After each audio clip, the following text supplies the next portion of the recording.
Welcome back this weekend. Well, I mentioned it before the break, but we're taking a break from talking just about markets and talking about what the markets are focused on right now, and that is weather. And we have seen just an impact recently from multiple different weather events.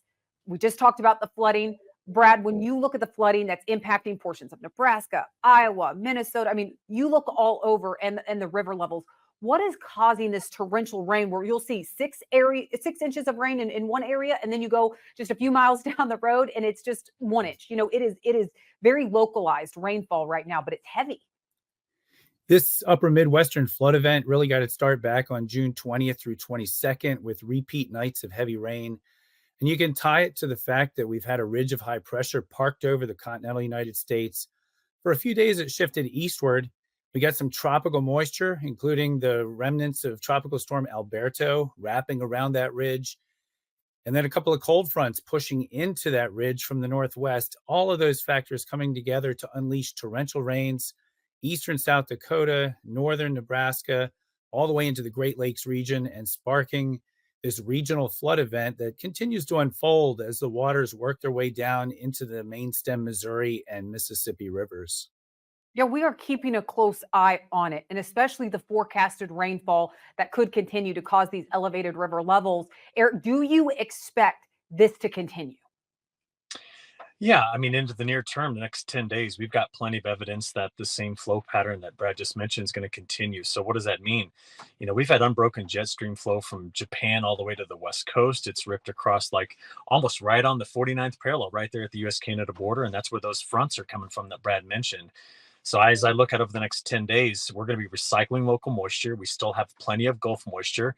And if there's heat, it's in the west or it's in the south. And as a result, we just tend to get better situation for more rainfall. Normally, if it was early July and I was saying that, I'd have a lot of people happy with me.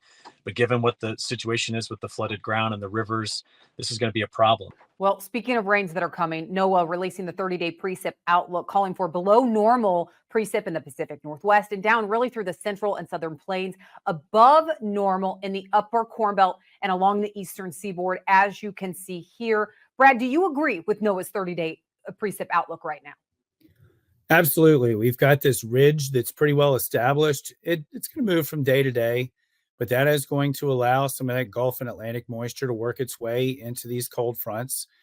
There's also going to be a component where the ridge is strong enough that it doesn't allow the cold fronts and moisture to reach into other areas. And so we are going to be seeing that drying trend across parts of the northern tier, Pacific Northwest, and on into the parts of the northern plains and upper Midwest, a little bit drier.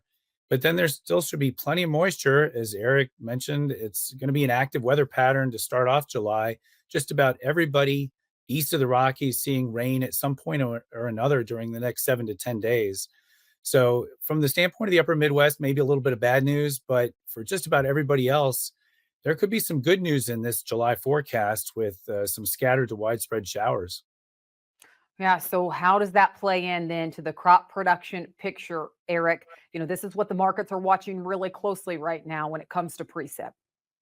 Yeah, honestly, if we can get a little bit of drier weather into the northern plains and upper Midwest after this, no one's going to complain. And on top of that, we need some heat in that area as well. So some of the crops are behind. What I'm worried about is what's in the southern plains. So if you take a look at that particular map, you notice they've got this dry bullseye somewhere around, Texas to Kansas, maybe back over toward Arkansas, parts of Missouri.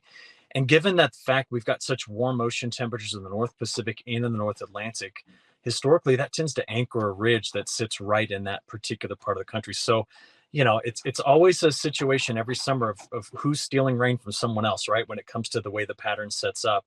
What I just worry is what if it gets stagnant at some point late July or into August? But overall, I think the CPC's got a pretty good handle on what we think we might see for July. Well, what about the temperature outlook? Because we are already seeing some heat.